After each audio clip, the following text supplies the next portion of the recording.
I think that that's actually a great tool for building family culture. And in fact, making that a part of family culture, because our children do what they see us do. And so if we learn how to do that, then they learn how to do that like automatically. And so and that is interesting that you bring up the sharpening the saw, because that comes from Steve Covey, 7 Habits of Highly Effective People.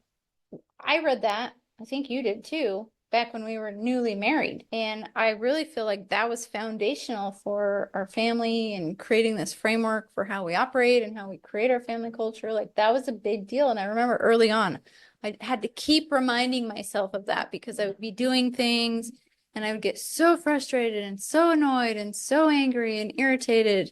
And then I was like, oh, I need to sharpen my saw. Like that's the problem here. I'm not sharpening the saw, because I would get so into doing the projects and doing the things that I would just push, push, push, push, push. No breaks, no, I wouldn't mix it up. I wouldn't do anything else. I would just push to do that. And then I would be angry and frustrated, annoyed and irritated. And then I'd be like, what's wrong with me? Why am I so angry and frustrated? I'm like, because I'm trying to saw with a dull saw. Doesn't work. No, I think that's actually important.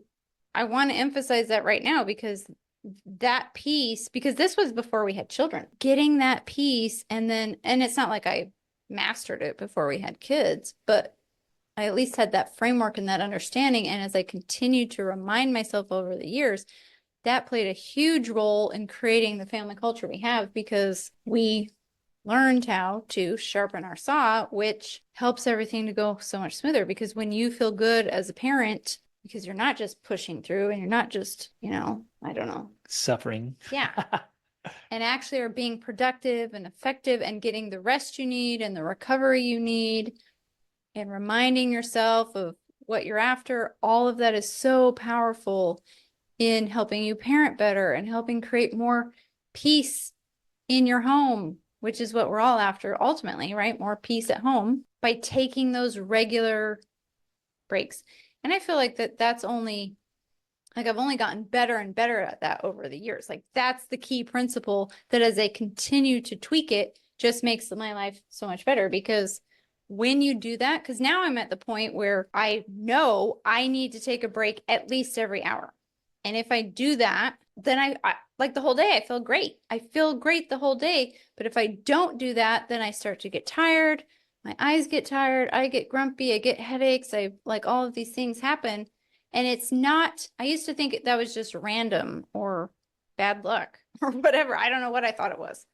Now I know, oh, it's because I haven't taken a break. I've been doing this thing for over an hour. I need a break and I need to do something different. And I like to switch it up. And when I do that, I feel great all day long.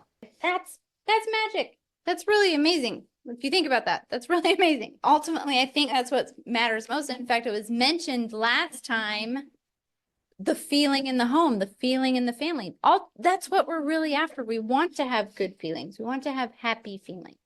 And so the more we can feel happy and peaceful and joyful, the better the family culture we have, because we all feel better. And that is definitely a defining characteristic of our family culture. Is that, well, it's of everybody's family culture is yes, how they feel. Yes, you're right, of how they feel. But I guess what I'm emphasizing is that in our family, most of the time, we feel positive emotions. So my break depends on what I was doing before that. If I was washing dishes and cleaning up and doing stuff around the house, my break might be sitting down to read something, or to even do my Duolingo, or to practice an instrument, or to work on something on my computer. That would be my break. If I've been doing something on my computer, then it would just switch. My break would be getting up and going out. Like today, I got up and I went out and I fed my baby chicks that I'm raising, and I picked up some things around the house, and I'll load the dishwasher. Like that's my break. So it's ultimately just kind of the opposite of what I was doing as far as physical, mental activity, right? So if I'm doing something really more physical, then I'll take a break with something mental maybe. If I'm doing something more mental, or emotional, I take a break by doing something physical where I don't have to think or focus as much. So I'm just kind of switching back and forth between the type of activity I'm doing. Which makes it so sustainable and so It does. It enjoyable. makes it very sustainable. It's huge. So important. So yeah, and that it doesn't have to be long. My break will be 10, 15, 20 minutes maybe. And then I will go back to what I was doing, but I feel it's sustainable. I feel good still. And so I'm able to refocus and put in another 30, 45, 60 minutes. Oh, more question. Oh, good. How do you take a break in the afternoon? A lot of times I feel tired in the afternoon, like I need a nap. So it's hard to know if I need a nap or just push through. If I ever feel tired like that, I don't just push through, because that's when I get grumpy. That's when I get irritated. That's when I get upset. Now, I won't necessarily take a nap because one, I feel like I'm not good at taking naps. Either one, I can't fall asleep, or two, if I fall asleep, then when I wake up, I feel groggy, and I don't like that. What I will do is meditate, and meditating, it doesn't have to be like weird or as complicated as you think. It's literally just kind of relaxing your eyes, focusing on whatever you're hearing or sensing in the moment. So it's just like kind of, the mindfulness thing. But then it can also be on just, Greg's talked often before about a release meditation, where you literally just say the word release over and over again. Release. And that seems kind of silly, but it's just a way of directing your thoughts, because you can't get rid of your thoughts. I heard someone say it like, trying to stop yourself from thinking is like trying to stop your heart from beating. Like, you can't. So what you do instead is you just focus your thoughts with one thought over and over again, like release, release. And that can be release stress, release worry, release whatever.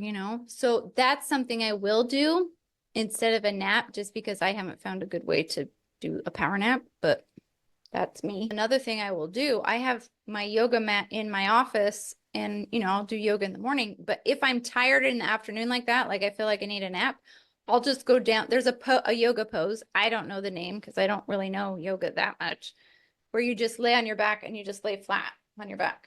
I'll just do that. It takes you practicing it yourself, like trying one or the other and seeing which one works for you. Cause I think it can definitely be one or the other. You just lay there and rest or meditate, quiet your mind, or you go out and move.